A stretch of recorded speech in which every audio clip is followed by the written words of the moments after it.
আরে শালার আমার বাস তো এটারই তো খুঁজতাছি। এই তোর ইঞ্জিন লাদ দিতে গেছে কেডায়? হ্যাঁ, তুই কি হাত লাগাই যাচ্ছস? তুই এই জায়গায় তুই আমার দেখে পলাইতেছস? তোর এই বাসের ড্রাইভার কই? ওস্তাদ ওস্তাদ ড্রাইভার সাহেব তো পিছে ঘুমাইতেছে। আরে ওস্তাদ, আপনি এই জায়গায়? আইসস তুই? তোরে পাকনামি কইরা গাড়ির ইঞ্জিনে হাত দেওয়াইতে কইছে কেডা? আরে ওস্তাদ, আপনারে কতবার কইছি গাড়ি ইঞ্জিন আর ব্রেকে সমস্যা আছে, আপনি তো একটাবারও ঠিক করলেন না। ওস্তাদ, ওই যে আমার বাসের ব্রেকটা একটু সমস্যা করতেছে, আপনি তো অনেকদিন ধরে কইতাছে, আপনি একটু মিস্ত্রিরে বইলা দেন। আরে কি কস? না না না, গাড়ির কাছে হাত দেওয়াইতে পারবো না, হাতে টাকা পয়সা নাই। যা, যেমনি আছে এমনি গাড়ি চালা যা। গাড়িতে আয় হয় না 2 টাকাও, খরচ করে দিয়েছে 3 টাকা। আমার গাড়ি আমি বুঝমু, তোরে দেখতে কইছি?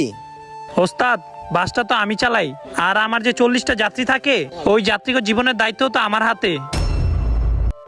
ওস্তাদ, আমি কালকে না ঘুমায়া আপনার এই বাসের কাজ সারা রাত ধরে করতেছিলাম, সেই জায়গায় আপনার উচিত ছিল আমায় একটু সম্মান দেওয়া, সেই সম্মানটুকু আপনি আমায় দিলেন না। শুভ, আমারে মাফ কইরা দে, আমি টাকার লোভে ভুইলাই গেছি গরিব মানুষকে গরিব বইলা মূল্য দিতে। ঠিক আছে শুভ, তুই পুরা গাড়ির কাজটা একদম খুইলা কর, যত টাকায় লাগে তুই আমার থেকে নিস। ঠিক আছে ওস্তাদ। বাস ড্রাইভারটির কথাটি ভালো লাগলে ভিডিওটি অবশ্যই একটি লাইক দিবেন।